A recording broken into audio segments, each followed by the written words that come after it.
नमस्कार दोस्तों, GK boss Lalan top में आप सभी लोगों का स्वागत करता हूं।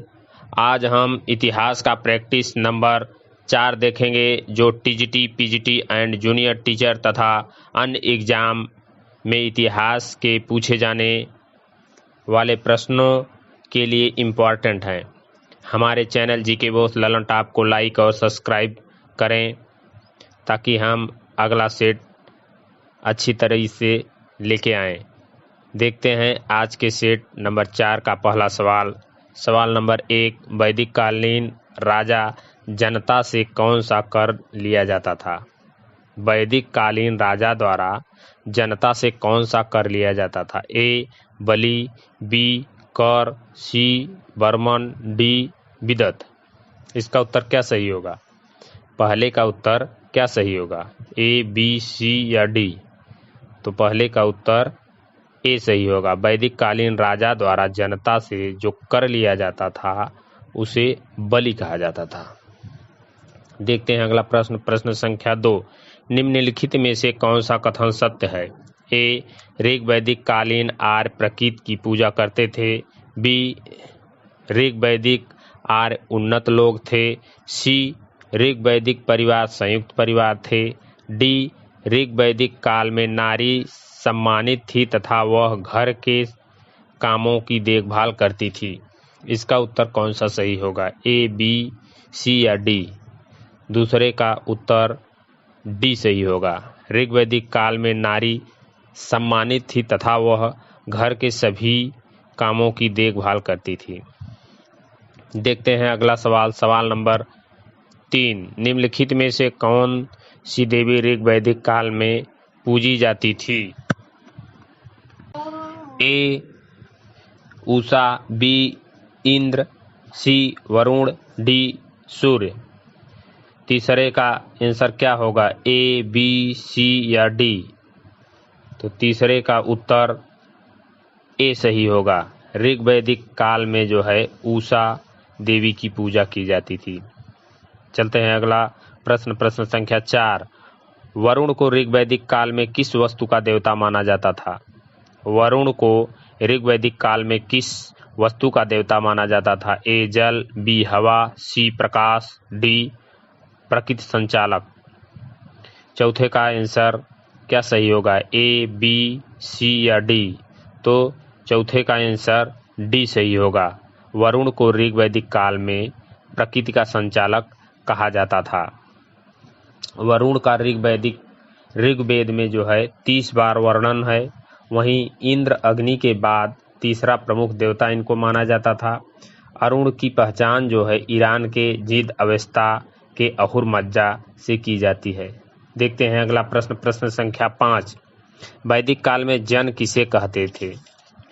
वैदिक काल में जन किसे दर्शाता है?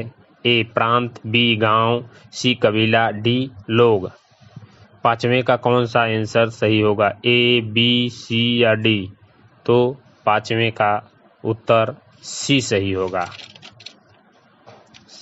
पांचवा मतलब जन जो है जन कबीले से संबंधित है। वैदिक काल में आर्य एक घुमंतु जाति के समान थे।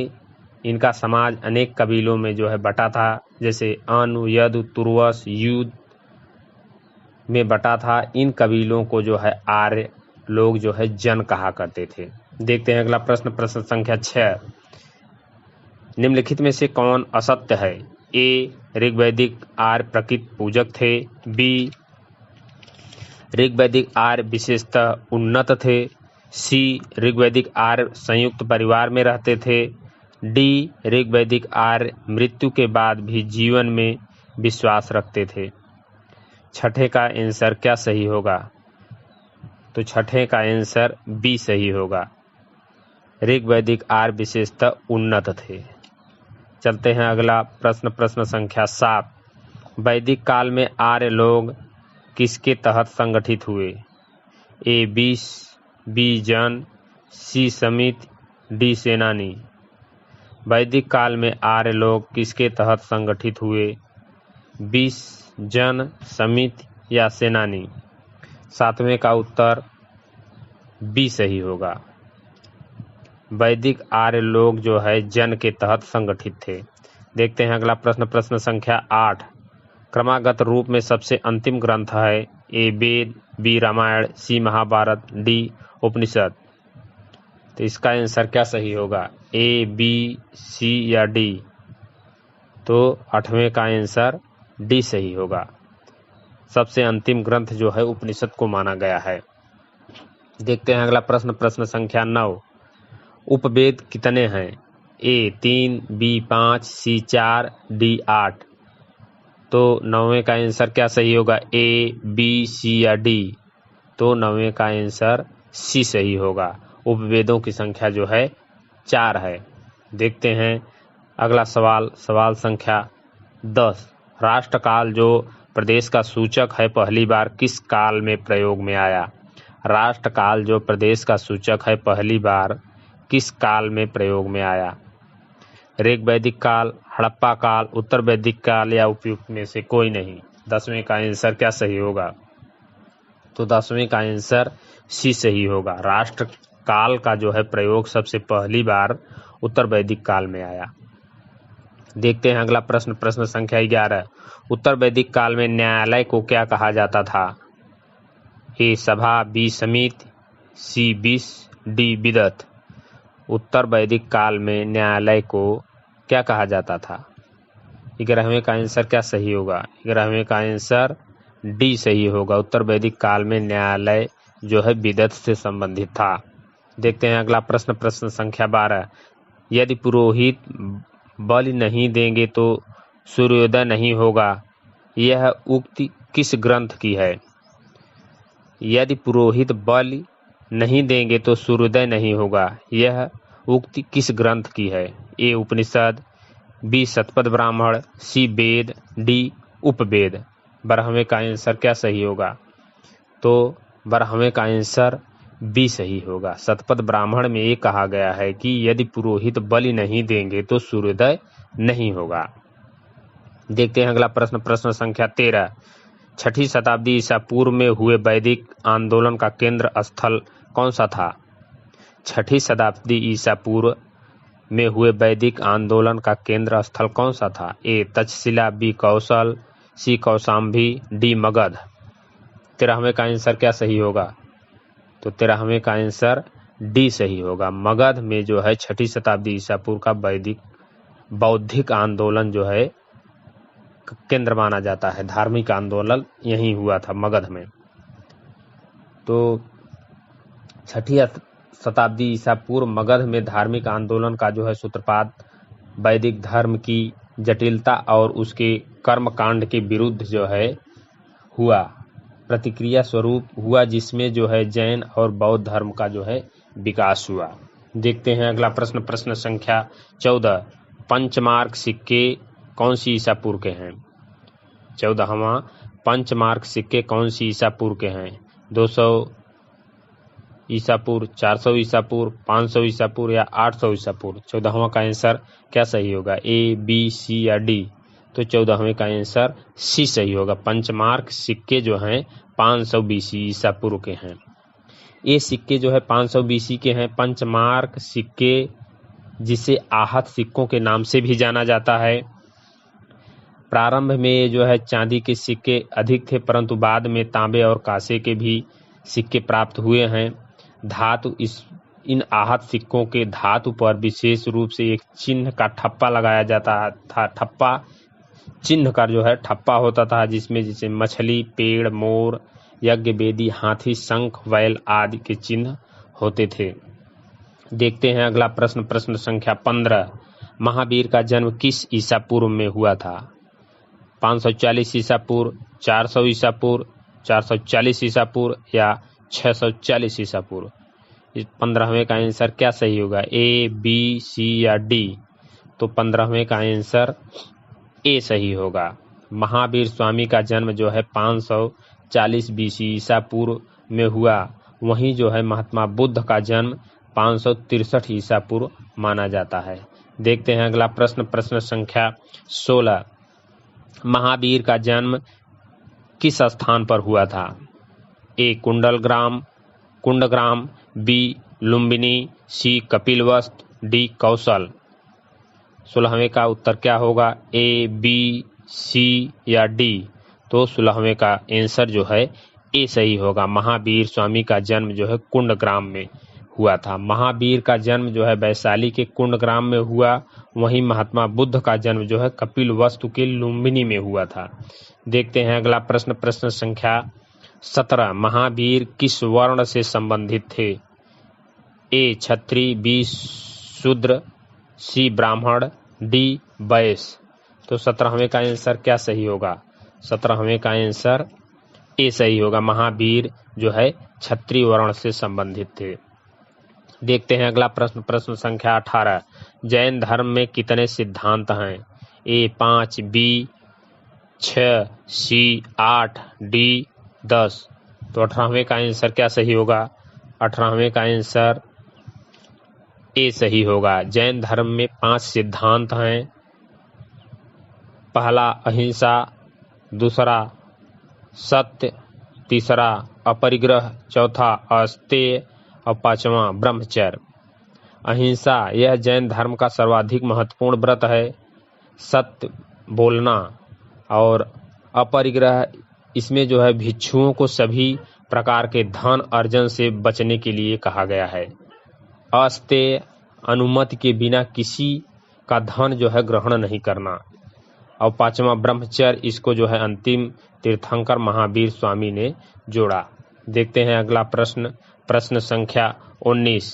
जैन धर्म के 5 सिद्धांत निम्नलिखित में से कौन से हैं, ए अहिंसा, अमृता, औचार्य, अपरिग्रह या ब्रह्मचर्य, बी हिंसा, अमृता, अचौर्य, अपरिग्रह, ब्रह्मचर्य, सी अहिंसा, हिंसा, अचौर्य, अपरिग्रह, ब्रह्मचर्य, डी अहिंसा, हिंसा, अमृता, अचौर्य, अपरिग्रह। 19वें का आंसर क्या सही होगा, तो 19वें का आंसर सी सही होगा। अहिंसा, 19वें का आंसर जो है 19वें का आंसर ए सही होगा।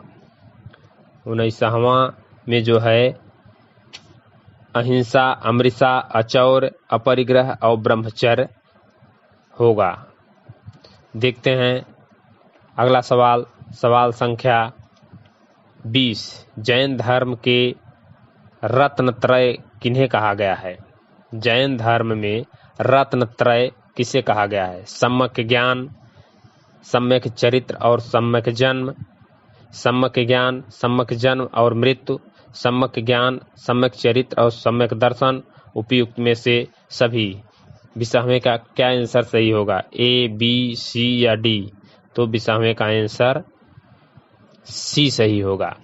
जैन धर्म में रत्नत्रय, सम्यक ज्ञान, सम्यक चरित्र और सम्यक दर्शन को जो है रत्नत्रय कहा गया है। देखते हैं अगला प्रश्न, प्रश्न संख्या 21। जैन ग्रंथ किस भाषा में लिखे गए हैं, ए ब्राह्मी, बी अर्धमगधी, सी प्राकृतिक, डी संस्कृत। 21 का आंसर क्या सही होगा, तो 21 का आंसर सी सही होगा। जैन ग्रंथ जो है प्रकृति में लिखे गए हैं, प्राकृति में लिखे गए हैं। देखते हैं अगला प्रश्न, प्रश्न संख्या 22। अस्तेय का अर्थ क्या है, अस्तेय का अर्थ क्या है, ए हत्या न करना, बी पाप न करना, सी चोरी न करना, डी झूठ न बोलना। तो 22वें का आंसर क्या सही होगा, तो 22वें का आंसर सी सही होगा, चोरी न करना। अस्तेय का मतलब चोरी न करना। अपरिग्रह का अर्थ है, 23वां प्रश्न संख्या 23वां। अपरिग्रह का अर्थ है, ए हत्या न करना, बी पाप न करना, सी किसी वस्तु में आसक्ति न रखना, डी झूठ न बोलना। 23वें का आंसर क्या सही होगा, 23वें का आंसर सी सही होगा। अपरिग्रह का मतलब है किसी वस्तु में आसक्ति न रखना। देखते हैं अगला प्रश्न, प्रश्न संख्या 24। महावीर को दिव्य ज्ञान किस गांव में मिला, ए गया, बी वैशाली, सी कुंडन, डी जृंभिक। 24वें का आंसर क्या सही होगा, ए, बी, सी या डी। तो 24वें का आंसर जो है सही होगा डी। महावीर को जो है दिव्य ज्ञान जो है जृंभिक ग्राम में मिला था। देखते हैं अगला प्रश्न, प्रश्न संख्या 25। बुद्ध का जन्म किस गांव में हुआ? ए वैशाली, बी पाटलिपुत्र, सी गया और डी कपिलवस्तु। तो 25वें का आंसर डी सही होगा। बुद्ध का जन्म कपिलवस्तु में हुआ। देखते हैं अगला प्रश्न, प्रश्न संख्या 26। गौतम बुद्ध के पिता कहाँ के निर्वाचित शासक थे? ए कपिलवस्तु, बी पावापुरी, सी गया, डी वैशाली। 26वें का आंसर क्या सही होगा? 26वें का आंसर ए सही होगा। महात्मा बुद्ध के पिता शुद्धोधन थे, जो कपिलवस्तु के शाक्य वंश से संबंधित थे। देखते हैं अगला प्रश्न, प्रश्न संख्या 27। बुद्ध की माँ कहाँ की राजकुमारी थी? ए विदेह, बी कौशल, सी मगध, डी मथुरा। तो 27 का आंसर क्या सही होगा? ए, बी, सी या डी। तो 27वें का आंसर सही होगा बी। बुद्ध की माँ जो है कौशल की राजकुमारी थी। देखते हैं अगला प्रश्न, प्रश्न संख्या 28। गौतम बुद्ध को ज्ञान प्राप्ति कहाँ हुई? ए बरगद के नीचे, बी पाकड़ के नीचे, सी आम के नीचे, डी पीपल के नीचे। तो 28 का आंसर क्या सही होगा? ए, बी, सी या डी। 28वें का आंसर डी सही होगा। गौतम बुद्ध को जो है निरंजना या पुनपुन, जिसे पुनपुन नदी के नाम से जाना जाता है, उसके किनारे जो है पीपल वृक्ष के नीचे वैशाख पूर्णिमा के दिन जो है ज्ञान की प्राप्ति हुई। देखते हैं अगला प्रश्न, प्रश्न संख्या 29। बुद्ध के अनुसार दुखों का कारण क्या है? बुद्ध के अनुसार दुखों का कारण क्या है? ए धार्मिक विश्वास, बी तृष्णा, सी अशिक्षा, डी अंधविश्वास। तो 29 का आंसर क्या सही होगा? ए, बी, सी या डी। तो 29वें का आंसर सही होगा बी। देखते हैं अगला प्रश्न, प्रश्न संख्या 30। बुद्ध का बचपन का नाम क्या था? बुद्ध के बचपन का नाम क्या था? ए शुद्धोधन, बी रोहित, सी सिद्धार्थ, डी मैत्रेय। तो 30वें का आंसर सही होगा सी। बुद्ध के बचपन का नाम जो है सिद्धार्थ था। ठीक है दोस्तों, तब तक हमारे channel GK boss Lalan top को लाइक और सब्सक्राइब करें। मिलते हैं अगले वीडियो में, तब तक के लिए धन्यवाद।